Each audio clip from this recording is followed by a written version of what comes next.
Emmenez-moi au pays des merveilles. Il va nous emmener au pays des souvenirs de Charles Aznavour. Il a toute la légitimité pour le faire puisqu'il est l'un des enfants, l'un des fils de Charles Aznavour. C'est Micha, notre invité, Micha Aznavour, ce matin. Bonjour Micha. Bonjour. Bienvenue sur le plateau de Télématin. On va parler dans quelques instants de ce grand spectacle, de cet événement qui va se dérouler le samedi 23 novembre prochain au Palais des Congrès de Paris. Ça s'appelle, regardez, Aznavour Célébration. Grand et beau spectacle dont vous êtes le directeur artistique. Mais je ne pouvais pas ne pas commencer, Micha, sans rappeler que votre papa, Charles Aznavour, aurait eu 100 ans en cette année 2024. Ces 100 ans, il les espérait, il les redoutait, votre père? Il les espérait, et c'est drôle parce que il disait, quand ça, il restait un peu pensif, et il disait, quand j'aurai 100 ans, je pense que je ne ferai que plus que 3 dates par mois. Il disait ça, ouais. Parce qu'il a chanté jusqu'au bout, votre papa. Ouais, jusqu'au bout. Il était tout le temps dans les avions. Oui. Ouais. Ben, c'était ça qui le tenait en vie sur la fin. C'est sa passion. Et puis, quand on est aimé comme ça aussi, je comprends. En fait, on est artiste et que les gens ont toujours envie de vous recevoir. C'est tellement une charge forte d'amour, d'énergie d'amour, que pourquoi s'arrêter? Ce papa connu sur les 5 continents, star de la chanson française. Vous avez le sentiment que dans la sphère privée, quand vous étiez un gamin, que vous alliez à l'école, vous aviez un papa comme les autres, ou quand même, on vous rappelait, vos camarades vous rappelaient que vous n'aviez pas un papa complètement... Non, franchement, non, parce que non, j'ai vraiment jamais ressenti ça enfant. C'est un peu plus tard, à l'adolescence, que j'ai compris, mais en fait, mon père m'a vite remis en place quand j'ai commencé un peu à avoir le melon, les premières années où je sortais. Vous l'avez mis un peu, il m'a remis en place. Du quoi, du style, moi, je suis le fils de Charles Aznavour. Ouais, ça arrive à tout le monde. Hein. J'ai un peu honte aujourd'hui, mais et puis en fait, j'ai fait comme je me la suis joué un peu comme ça, et puis j'ai pas eu de chance. En fait, le mec qui avait la boîte, c'était là où mes parents s'étaient rencontrés. C'était les Skinades, et c'est là où ils se sont rencontrés dans les années 60. Donc le lendemain, il a croisé mon père, il a dit, écoute, j'ai vu ton fils, j'étais obligé de le remettre un peu à sa place. Je me suis fait bien gronder, et puis j'ai pas recommencé, quoi. Il était comment, Charles Aznavour, papa à la maison, Micha?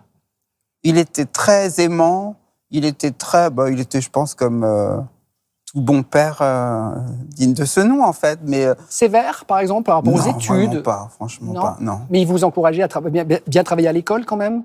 Pas vraiment. Ah, même pas? Non, franchement, non. Donc un papa cool? Pas cool, non. C'était pas un papa pote, c'était quand même un vrai père. Mais c'était libre. En fait, il était libre. Il nous a apporté la liberté dès la jeunesse, dès notre enfance, parce que notre mère et nos parents, il y avait des limites, il y avait des règles, mais on était libre. Et alors, est-ce que votre papa, vous le voyiez composer, écrire? Ça se passait comment? Ouais, tout le temps. Il était toujours ou en train d'écrire ou en train de travailler dans son bureau. Mais c'était pas un endroit clos où on pouvait pas rentrer. Il aimait, en fait, qu'il y ait de la vie autour. Il aimait, en fait, qu'on l'interrompe alors qu'il était en train de composer. Il aimait la vie, en fait. Donc, c'est pour ça qu'il l'a partagé avec nous, cet amour de la vie. Un papa anxieux pour ses enfants, c'est ce qu'on découvrait le jour où vous lui aviez donné un conseil chez Catherine Sellac, qui animait cette magnifique émission, d'ailleurs, qui était à cette heure-là, le dimanche matin, samedi et dimanche, dans Thé au Café. Regardez ce que vous disiez de lui et sa réponse sur le plateau devant Catherine Sellac. Travaille pas trop, parce que ça va, on a plus tellement besoin d'argent, là. On a assez d'argent, même si tu nous dis qu'on a besoin de plus, là, ça va. Tu peux te reposer un petit peu, voyager.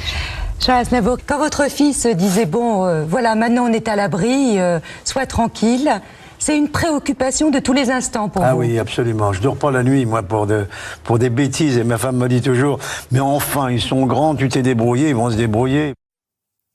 C'est fou, ça. C'est fou, hein. Et quand il était à l'autre bout du monde, vous vous appeliez ou comment ça se passait? Ma mère, il l'appelait tous les jours.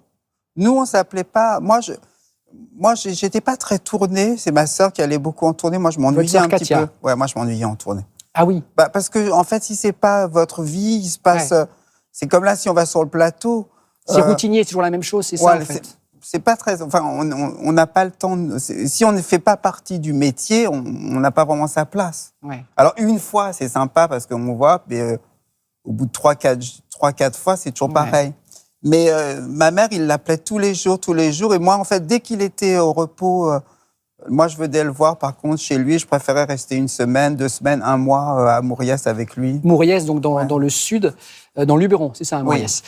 Venons-en à ce spectacle, Micha, magnifique spectacle qui va se dérouler le 23 novembre prochain au Palais des Congrès de Paris, Aznavour Célébration. Vous allez revenir en une soirée sur toutes les... Vous êtes le directeur artistique, hein, précisons, de cette soirée. Vous allez revenir sur toutes les facettes de votre papa, évidemment chanteur, compositeur, auteur et également comédien. Voici la bande-annonce qui est très bien faite, qui donne très envie. Regardez.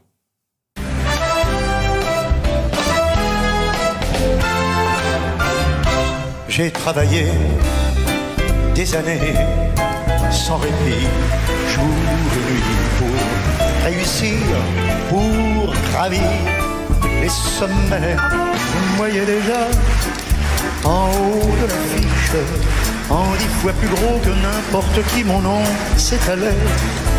Je n'attendais que toi, je n'attendais que toi, je n'attendais que toi. Non, je n'ai rien oublié. Micha, 80 musiciens. On a compris qu'il y aurait les films de votre papa projetés sur un grand écran. C'est quel bel hommage vous allez lui rendre. Ben là, j'ai voulu travailler avec mon acolyte, avec qui on avait déjà, enfin qui est mon associé sur ma boîte de prod, Marc Di Domenico, qui est un très très bon directeur artistique, avec qui on a fait Le Regard de Charles autrefois et Salvador.